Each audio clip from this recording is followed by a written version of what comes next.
Guys আসসালামু আলাইকুম, welcome to ম্যানাদার ব্লগ এম কেজি ব্লগার। তো আমরা গদখালির তৃতীয় পার্ট নিয়ে চলে আসছি। তো তৃতীয় পার্টে দেখতে পাচ্ছেন আমার সাথে দুইজন হুজুর আছে।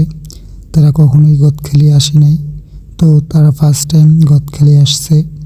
তাদের কাছে আমি জিজ্ঞাসা করছিলাম যে তারা যে গদখালিতে আসছে, তোরা এসে ঘুরে কি দেখতে পেল। তাদের কাছে যখন জিজ্ঞাসা করি, তারা বলে যে আমরা ফার্স্ট টাইম আসছি।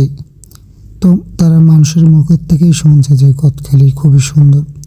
তো তাদের কাছে যখন জিজ্ঞাসা করি যে ফার্স্ট টাইমে আসছেন যখন, তো এসে কী কী দেখতে পেলেন, তো তারা বললো যে অনেক সুন্দর একটা জায়গা গদখালি, নানান ধরনের ফুল।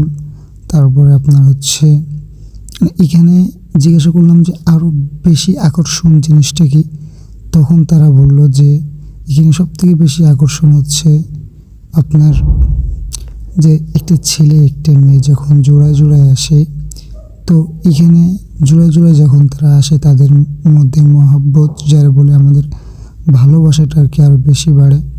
তো এদিকে আমার ওখানে ফটোশ্যুটে সবাই ব্যস্ত ছিল। তো আমি যখন তাদের সাথে কথা বলি, তো তাদের সাথে আমি বাংলায় না, তাদের সাথে আমি হিন্দিতে কথা বলি যে আমি একজন ইন্ডিয়ান ব্লগার। তো আমার বাসা বাংলাদেশ না, আমার বাসা ইন্ডিয়াতে। তো আমি তাদের সাথে যখন ইন্ডিয়ার ভাষায় কথা বলি হিন্দিতে, তো তারা প্রথমে একটু ঘাবড়ায় যায় যে আসলে আমি তাদের কাছে জিজ্ঞাসা করতেছি, তখন আর কি তারা একটু ঘাবড়ায় যায় যে আমি যখন আসলে সব কিছুই হিন্দিতে তাদের কাছে বলতেছি।